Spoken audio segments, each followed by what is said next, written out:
increasingly critical to enabling AI-driven innovation, this new structure enhances Micron's ability to engage more deeply with customers by shifting more resources to AI-focused opportunities across our portfolio.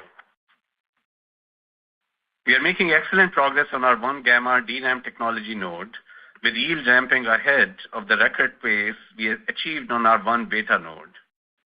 We completed more than 20% lower power and up to 15% higher performance compared to 1-beta DRAM. We will leverage 1-gamma across our entire DRAM product portfolio to benefit from this leadership technology. In NAND, we reached a record high mix of QLC bits in the quarter. We started qualifications for new high-performance SSD products based on our G9 2-terabit QLC NAND, and we continue to ramp our G9 node at a pace consistent with demand. We are making disciplined investments in our global operations network to add to supply in line with demand over time. 2 weeks ago, with support from the Trump administration, Micron announced plans to invest approximately $200 billion in the U.S., which includes $150 billion in manufacturing and $50 billion in R&D over the next 20-plus years. As part of this $200 billion investment plan, Micron plans to invest an additional $30 billion beyond previously announced plans, which includes building a second leading-edge memory fab in Boise, Idaho, expanding and modernizing our existing fab in Manassas, Virginia, serving the automotive, aerospace, defense, and industrial markets, and bringing advanced packaging capabilities to the U.S. to support our long-term HBM growth plans after we have established sufficient DRAM wafer scale in our U.S. operations. We are pleased with the strong endorsement we received for our technology, products, and investment plans from our customers and ecosystem partners as part of this announcement. Our first Idaho fab, ID1, achieved another key construction milestone in June. We expect first DRAM wafer output at ID1 to begin in the second half of calendar 2027, with customer qualifications to follow.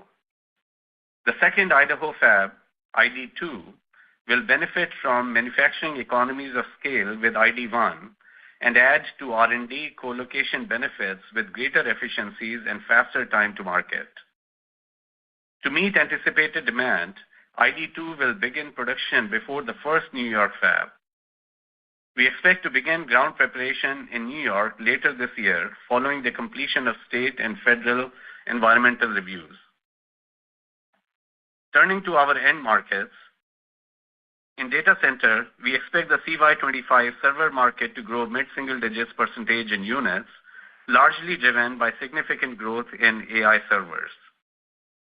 In fiscal Q3, data center DRAM revenue reached a new record for the fourth consecutive quarter, driven by strong growth and share gains in HBM and robust performance by our industry-leading portfolio of high-capacity DIMMs and low-power server DRAM products.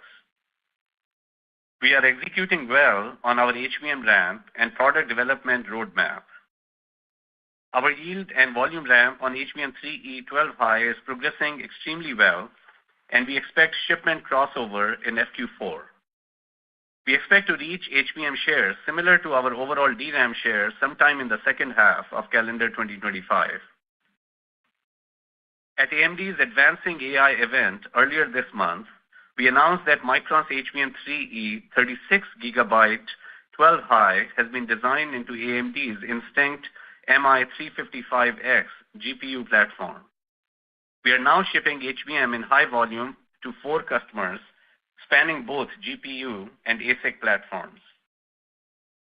As generative AI workloads grow in size and complexity, the performance demands on HBM continue to rise. Micron's HBM4 leverages our well-established 1-beta DRAM technology, along with an internally developed and manufactured advanced CMOS logic-based die, to deliver bandwidth exceeding 2 terabytes per second per memory stack, over 60% higher performance than the previous generation. Additionally, Micron's HBM4 offers a 20% lower power consumption compared to the already industry-leading power performance on our HBM3E 12-high product, setting new benchmarks in power efficiency for this product category. The expanded interface for HBM4 facilitates rapid communication and a high throughput design that accelerates the inference performance of large language models and chain of thought reasoning systems. Micron has delivered samples of HBM4 to multiple customers and expects to ramp volume production in calendar 2026, aligned with our customers' plans. We are exceptionally well positioned for the ramp of HBM4. Building on the success of our HBM3E ramp, we have high-quality, field-proven technology and have executed a robust and significant ramp in our HBM manufacturing capacity. We have deep relationships with practically every major customer of HBM and have earned their trust with our execution, delivering the world's lowest power, highest performance HBM. Our portfolio of high-capacity DIMMs and low-power server DRAM solutions delivered another record revenue quarter. Micron has pioneered the adoption of LP DRAM for servers, and we continue to maintain our sole source position for LP in server. Together, our high-capacity DIMM and LP server products have already generated multiple billions of dollars in revenue in fiscal 2025, reflecting a remarkable five-fold growth compared to the same period in the previous year.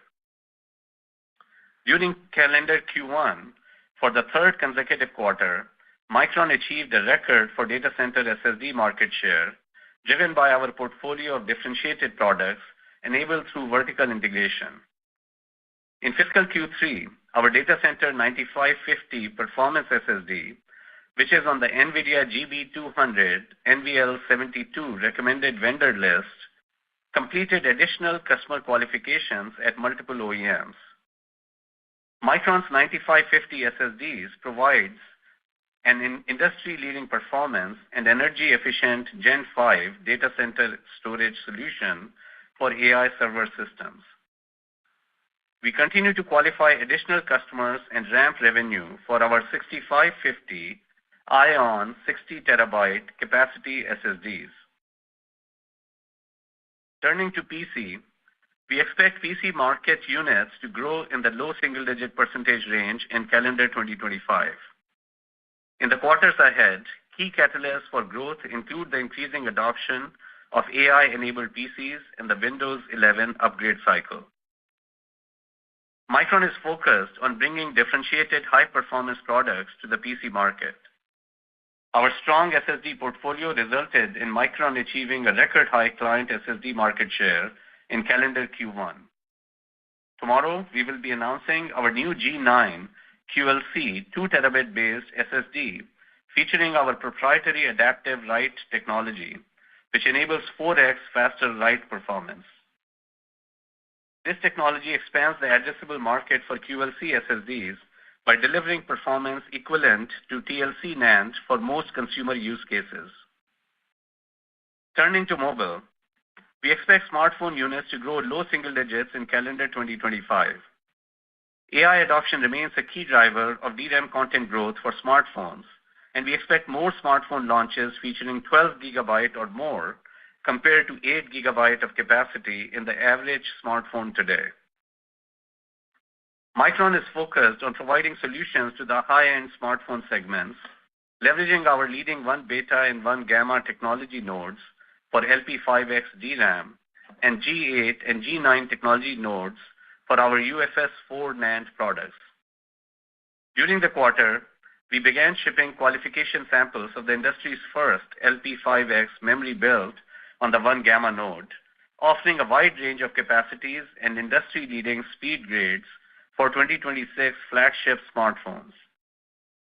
Micron's 1 gamma LP5X DRAM is engineered to accelerate AI applications in high-end devices, delivering over 25% faster recommendations across several use cases while reducing power consumption by 20%, all in an ultra-thin form factor ideal for mobile.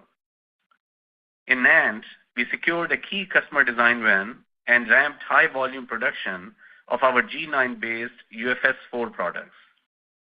The strength of our mobile portfolio was further recognized through top quality awards from 7 smartphone OEMs during the quarter.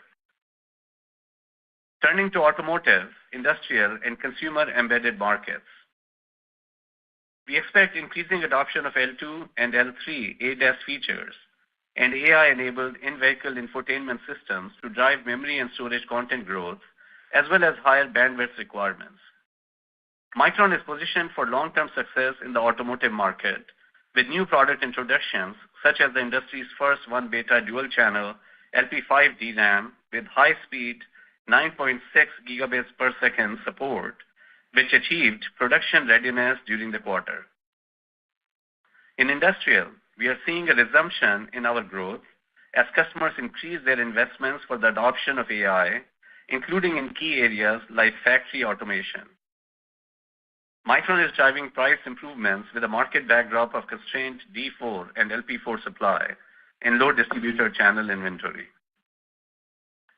Now turning to our market outlook. Customer inventory levels have been healthy overall across end markets, and there may have been some tariff-related pull-ins by certain customers. Our customers continue to signal a constructive demand environment for the remainder of this calendar year, and we remain agile to adjust to any unforeseen demand changes that may occur due to macro conditions or the evolving tariff-related situation.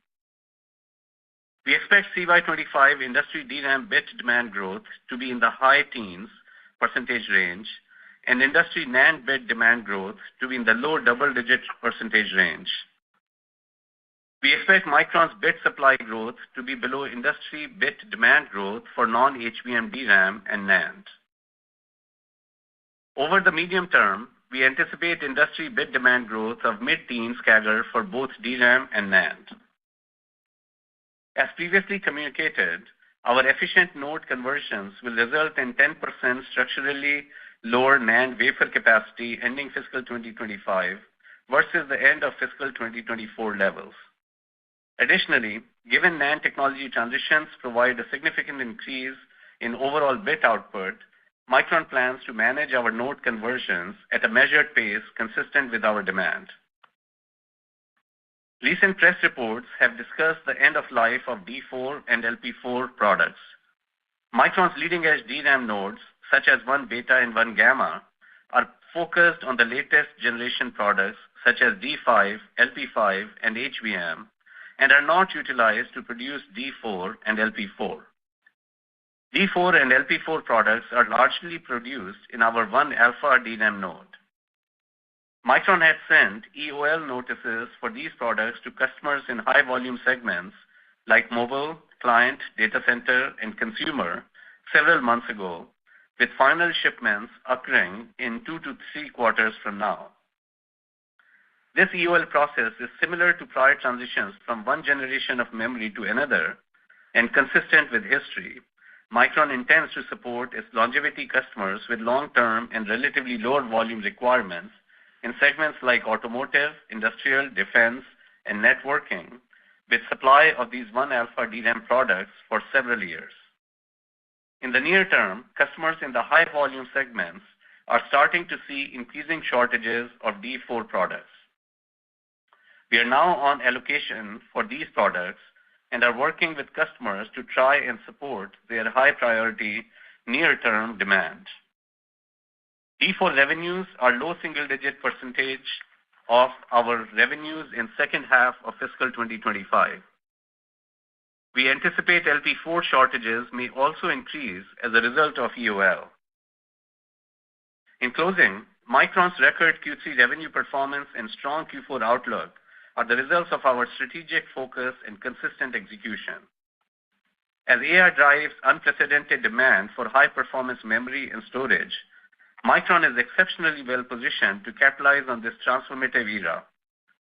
Our leadership in technology, highlighted by progress in HBM, 1-gamma DRAM, and G9 NAND, alongside disciplined global manufacturing investments, supports our path to sustained growth. We are confident that our strategic direction, innovation capabilities, and the execution by our exceptional team will continue to create meaningful value for our shareholders, customers, and employees.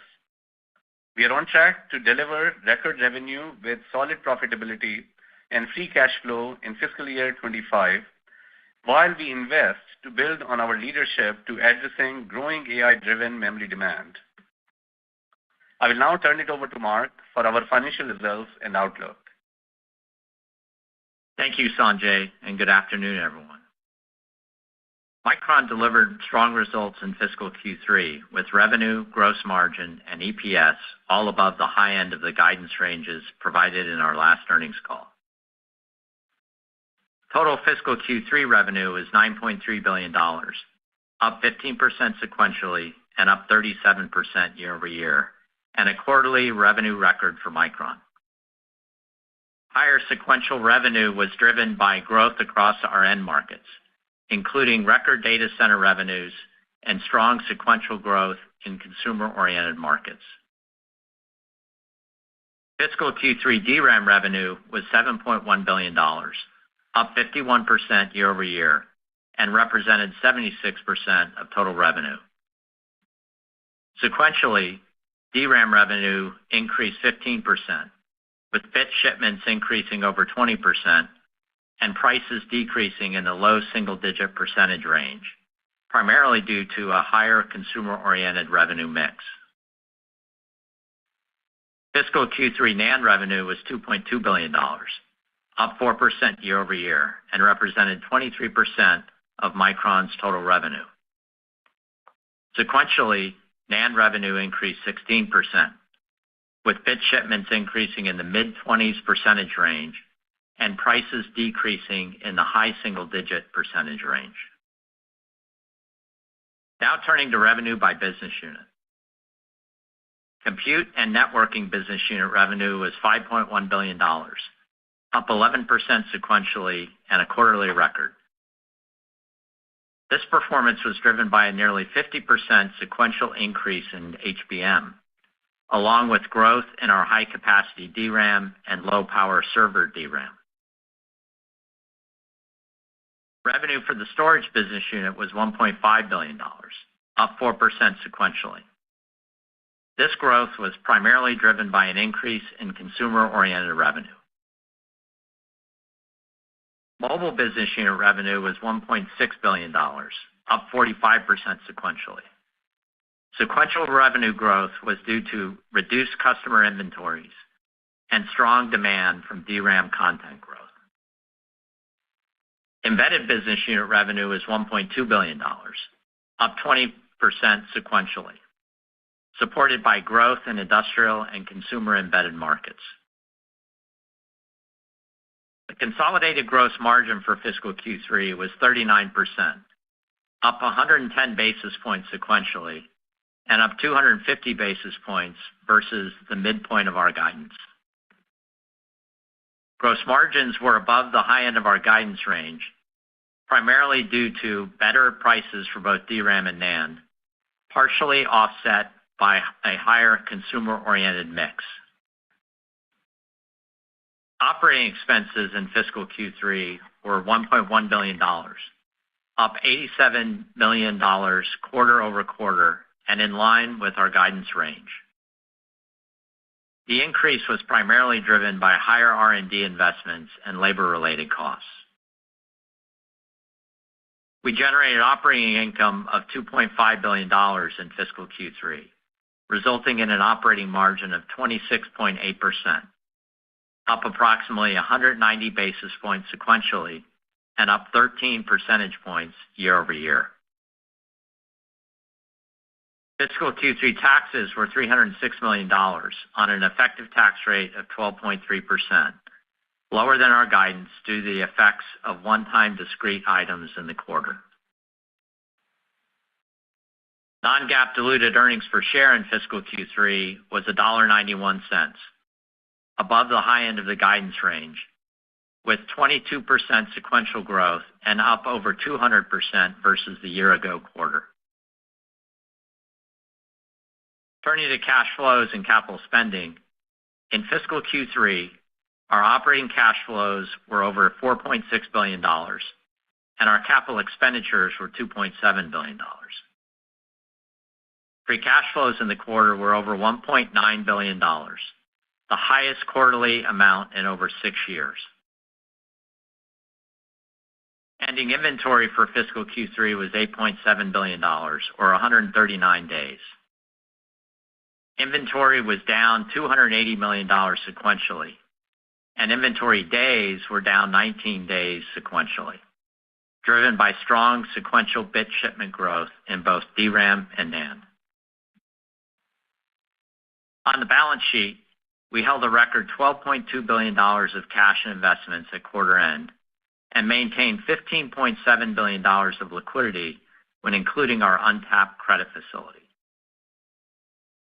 During fiscal Q3, we refinanced our $900 million 2027 notes with $1.7 billion in new notes maturing in fiscal years 2033 and 2036. We closed the quarter with $15.5 billion of debt, maintaining low net leverage and a weighted average debt maturity of 2032.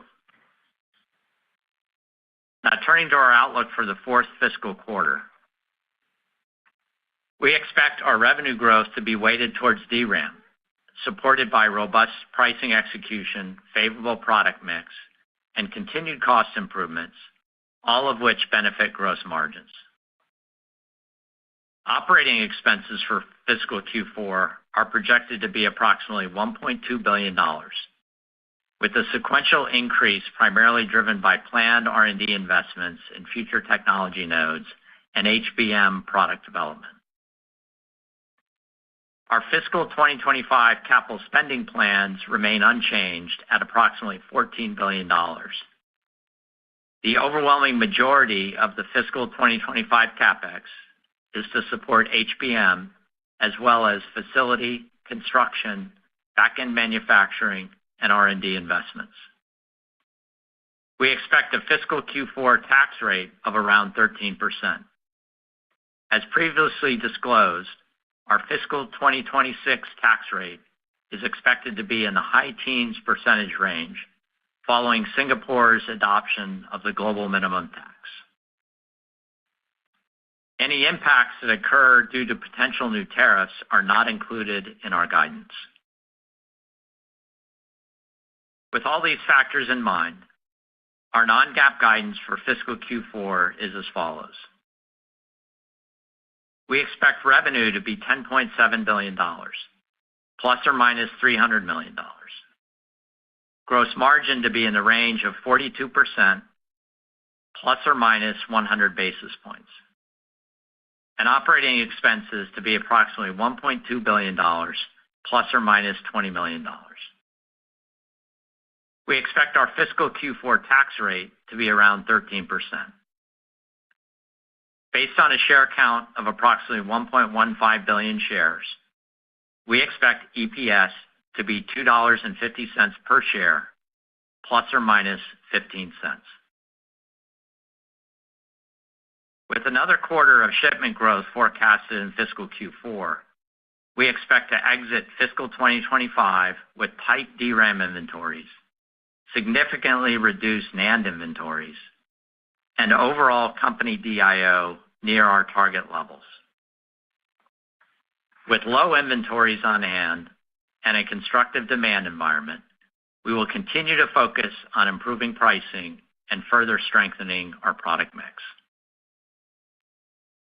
In fiscal Q3, Micron delivered earnings above the guidance range, achieved record revenue, and continued ramping our industry-leading HBM.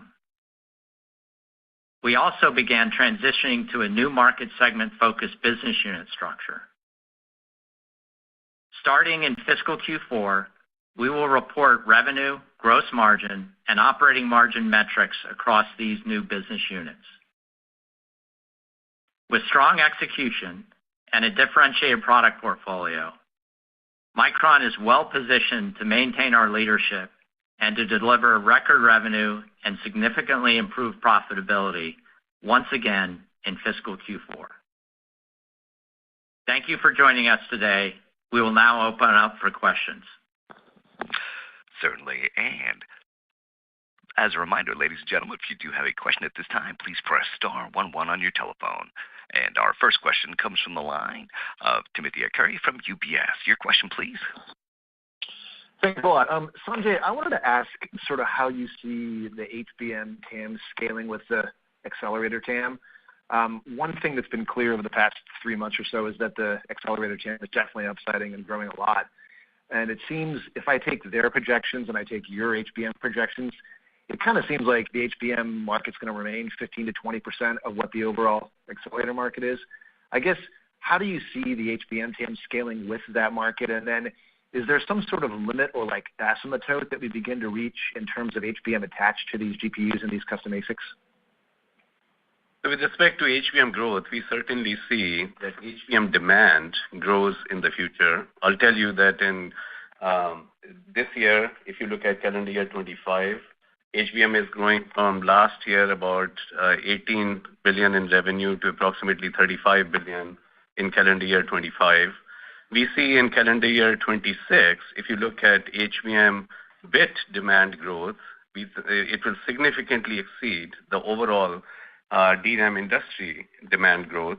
And of course, the transition from 8 high to 12 high in HBM in 26, transition to HBM4 as well, which is even a higher value product. All of that essentially bodes well in terms of the value of HBM and the overall need for HBM in these accelerator platforms that are, of course, evolving fast. And of course, our customers are very much focused on working with us and looking at their platforms, assessing the mix of 12 high and HBM4. And then when we look at 27, that goes into HBM4E. 28 starts introducing customization in HBM as well. So the trajectory of HBM in terms of the value proposition in these accelerators continues to be strong and healthy. And of course, we are well positioned. As we shared with you, we have already begun to sample our HBM4 products. And, these, again, we plan to maintain our leadership with respect to specifications here. And we have certainly demonstrated a capacity ramp up as well. So we remain excited about HBM. We see this as clearly a strong growth driver as well as value driver for our business. Thanks a lot, Sanjay.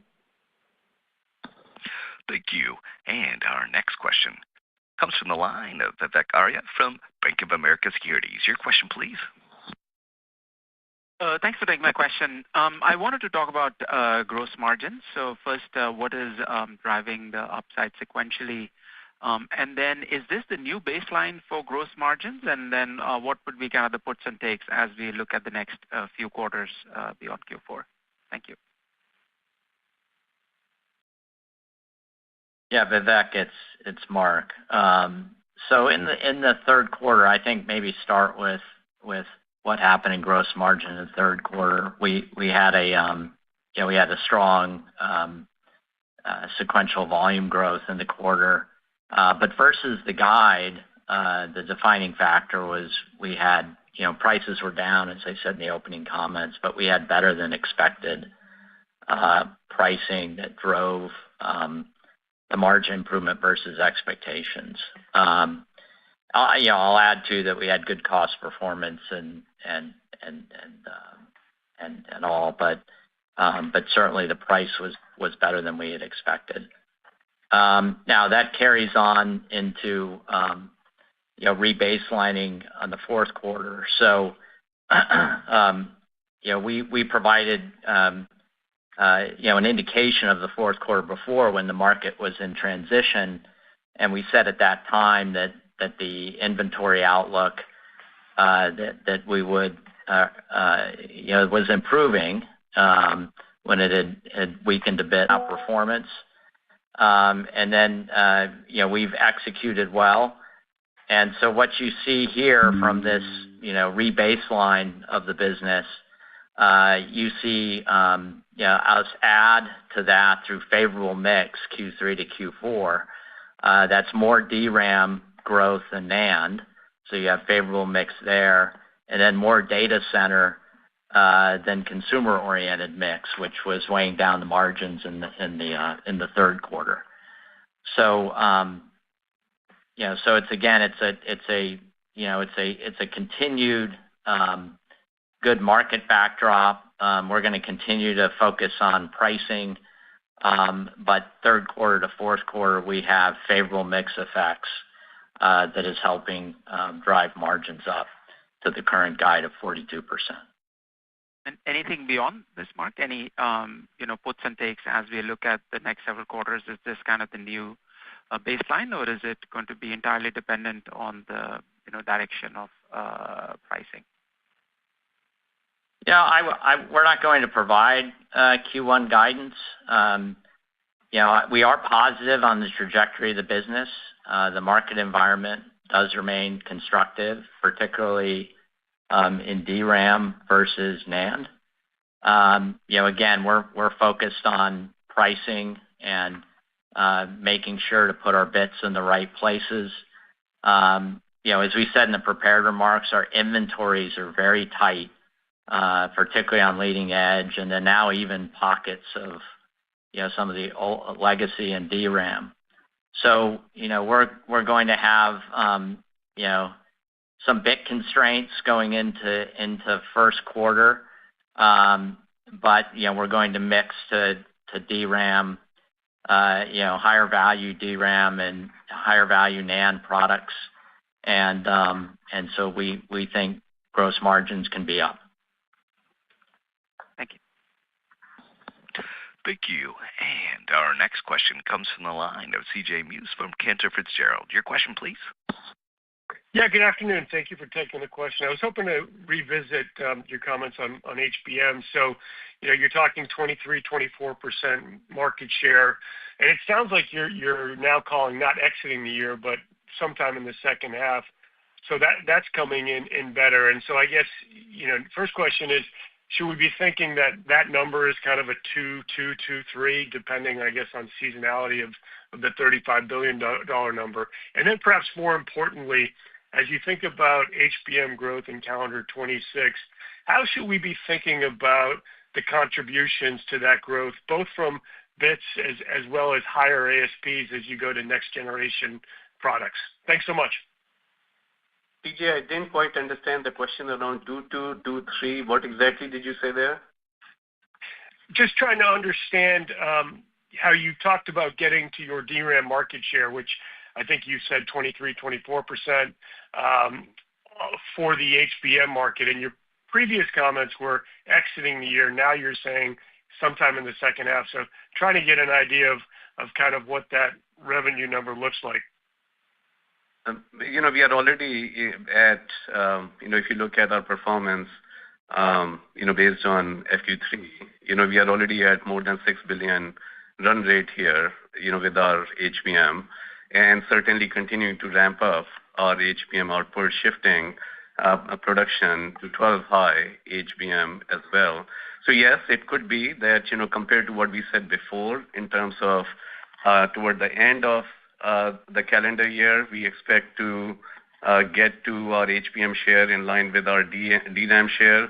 So versus that, it could be that we do end up getting to our industry share in line with industry share for HBM share earlier than that. So it could be, and that's really absolutely based on our very, very strong execution, and strong execution in terms of output, in terms of yield ramp. We noted that our 12-high yield ramp is actually going faster than our 8-high yield ramp, of course, built on all the learning that we have had. The team has done an excellent job with capacity ramp as well. All of that is contributing to our strong performance on HBM. Extremely pleased with where we are, and extremely pleased with not just execution today and our ability to ramp up yield and capacity successfully and build in the process trust with the customers, but very pleased with the roadmap that is ahead for us for HBM as well. So, these are things that will obviously play an important role in calendar year 2026 as we work closely with the customers to understand their overall mix requirements for 2026. Thank you. Thank you. And our next question comes from the line of Thomas O'Malley from Barclays. Your question, please. Hey, guys. Thanks for taking the questions.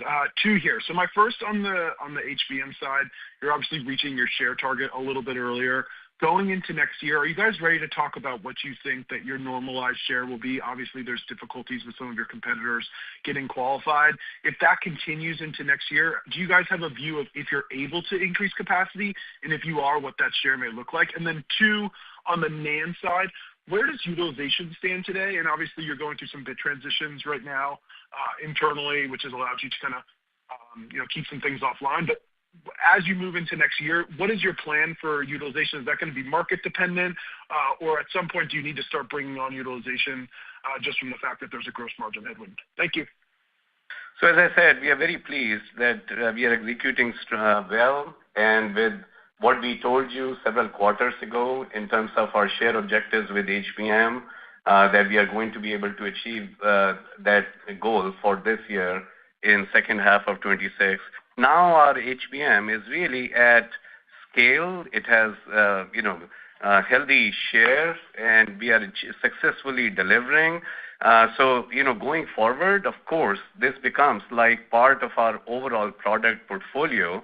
And just like we manage the rest of the portfolio with respect to total eye on ROI and profitability, and of course, HBM really positions us very well with respect to our profitability objectives.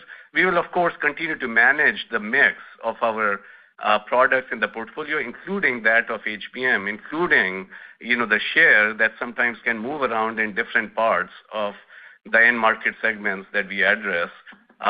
So I think, that's how you have to look at it. Overall, really very pleased with our HBM products, 12 high as well as HBM4, built with our well-proven 1-beta technology, which also gives us cost-effective benefits. And, of course, the packaging technology well established. And company, of course, has been investing in expanding our HBM backend capacity as well.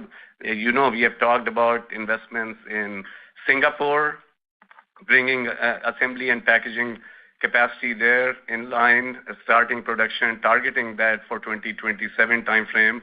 And I'll tell you that HBM, given that it uses our well-proven 1-beta technology, is really fungible capacity with the rest of the portfolio as well. So this gives us, plenty of flexibility in terms of managing our business, and extremely focused on really meeting customers' requirements and continuing to deliver and enhance our product capabilities to meet their growing requirements. And your second question around NAND in terms of utilizations. So we have said before that, toward the end of fiscal 25, our NAND overall capacity would be down versus end of fiscal 24 by about 10%. And that's a structural reduction in capacity. And of course, as we have discussed before, that structural reduction was implemented to achieve capital efficient next node transition for us, like G9 node transition. So as that capacity has come down, of course, our underutilization has come down as well, although part of NAND continues to remain underutilized. I must note here that, of course, leading edge of NAND is fully utilized. Thank you, Sanjay. Thank you. And our next question comes from the line of Harlan Sur from JP Morgan. Your question, please. Hey, good afternoon. Thanks for taking my question. And if I rewind back 1 year ago during your June earnings call, you guys did say back then that you were sold out on your HBM supply through calendar 25, and that majority of that committed supply was locked in from a pricing perspective.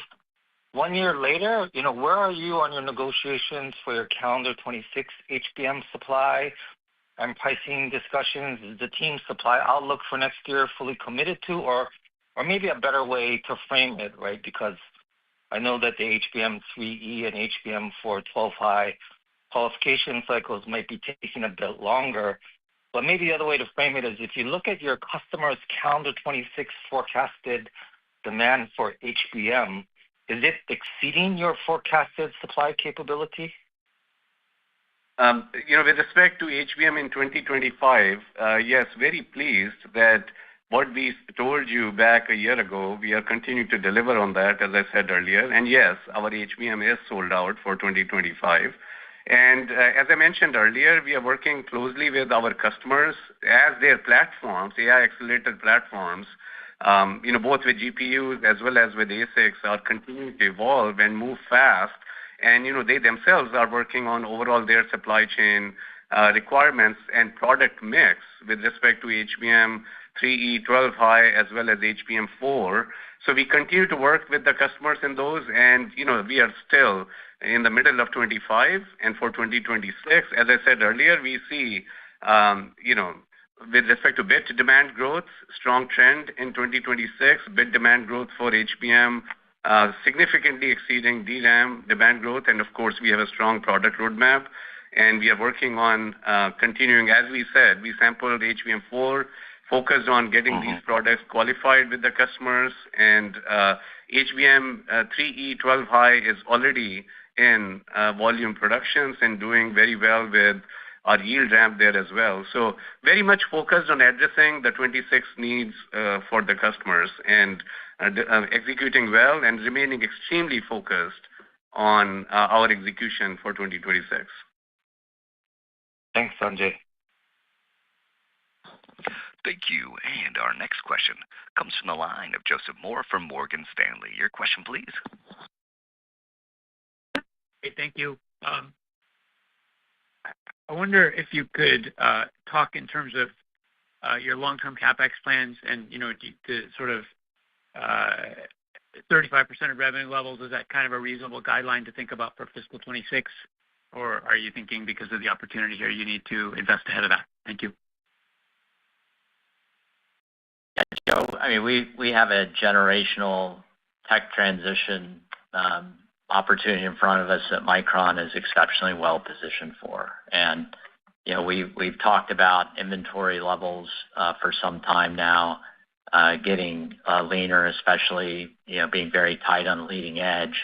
And with the silicon requirements of HBM and the trade ratio, we need to build greenfield capacity. So that's underway. If you look at our CapEx forecast,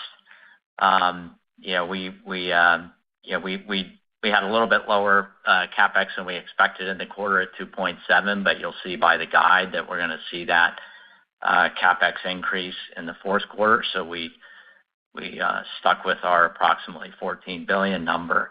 I think as we go forward, we're continuing to build out the greenfield capacity, and there'll be equipment installs on the new nodes. There's grants involved and construction, so the timing of that spend can be a bit lumpy, but we anticipate generating free cash flow in the fourth quarter, and you will see we'll just continue to build our capacity.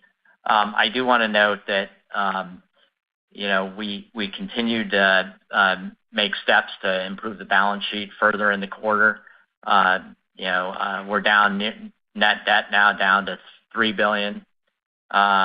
We further reduced maturities in the short end of the maturity schedule, taking out the $900 million 27 notes and issuing 1.75 further out. And we continue to be in a great position with a flexible balance sheet to invest in the business, make sure we maintain technology leadership, and then return capital to shareholders through dividend and opportunistic buyback. Great. Thank you. Great quarter. Thank you. And our next question comes from the line of Krish Sankar from TD Cowen. Your question, please. Yeah, hi. Thanks for taking my question. I had two questions for Sanjay, or two-part question. One is, when you look into HBM4, given the double I/O count and through silicon vias, what kind of trade ratio should we expect for HBM4? And also, when you look at, broadly speaking, is there a difference in HBM bits and margin profile between selling to GPU versus ASIC customers? Thank you. With respect to HBM4, its trade ratio is greater than 3. For HBM3E, previously we have shared that trade ratio is approximately 3, and HBM4 has a higher trade ratio than 3. It has a larger die size, and of course, as you noted, it has higher performance. We shared 60% higher performance, given the high bandwidth interface that this has. And, HBM4E will have a ratio that would be even greater. So as we have shared with you in the past, that as we are going from HBM3E to 4 to 4E, the trade ratio is going from about 3 toward 4 in that time frame. So of course, this puts HBM trade ratio and the growth of HBM absolutely puts a pressure on the non-HBM supply in the industry as well. And with respect to your question on the margin difference for GPU versus ASIC, of course, HBM commands high value, whether it's in GPU accelerators or ASIC-based accelerators, and that value proposition is only growing. When you look ahead over the years, the content with the future generation GPUs or ASIC platforms that will be out there of HBM is expected to continue to increase as well. We have shared with you in the past that going from about 200 to 288 gigabytes in GPU accelerators today, as well as in the ASIC-based accelerators in that range, going to higher levels as we go from 8 high to 12 high capacity. So value proposition is strong both for GPU accelerators as well as ASIC accelerators, and of course, we don't get into the specifics or differentiating the two here. Thanks, Sanjay. Thank you. And our next question comes from the line of Chris Caso from Wolfe Research. Your question, please. Yes, thank you. Just a clarification on one of the things you said in the prepared remarks. You talked about there may have been some tariff-related pull-ins by certain customers. I think overall your comments suggest that at least my interpretation is that you think that the customer inventory levels are getting a bit cleaned up here. Could you clarify the remarks a little bit, put it in context of what you expect that means for customer inventory levels and, how that kind of affects your view of bit demand in the second half? Yeah, as we said, customer inventory levels have been healthy overall across our end markets. Some customers, may have some level of tariff-related pull-ins. We think the impact of that is relatively modest here, and customers definitely continue to signal a constructive demand environment for the remainder of the calendar year. And of course, the demand trends are driven by strength in AI-driven data center demand, demand coming back in the automotive, industrial, resumption of growth there, as well as distribution channels. And as we have discussed, smartphone and PCs, really as AI penetration increases, the content increase story is there intact for AI smartphones as well as PC. We provided some details in our script there. So we see a constructive demand environment as our customers discuss with us. And again, the effect of the pull-in is relatively modest here. Our growth in Q3 as well as our exceptional record for FQ4 guidance is really driven by Micron's strong execution in the growing market for AI. Thank you. Thank you. And our final question for today comes from the line of Vijay Rakesh from Mizuho. Your question, please. Yeah, hi, Sanjay and Mark. Just a quick question on the HBM4. Just wondering how the qualification is progressing and If you continue to see that similar power performance leadership that you guys have had on HBM3E, do you see that continuing on the HBM4 side as well? Thanks. So we have, provided early units to our customers. We have sampled the products to our multiple customers with HBM4. Really very pleased with the execution and all the specs that we see our HBM4 delivering. As I mentioned, not only performance, but we plan to continue to focus on that power, strong power position which is critically important in AI applications that we have established with our HBM portfolio as well. So, of course, the customer qualifications are ahead of us, and we will be ready to meet customers' demand in 2026 timeframe. So HBM, in terms of volume ramp, is a 2026 product, meeting the timeline requirements of customers with their next generation platforms that will be implementing the HBM4 products. I want to again remind you that HBM4 uses our well-proven, cost-effective 1-beta technology node.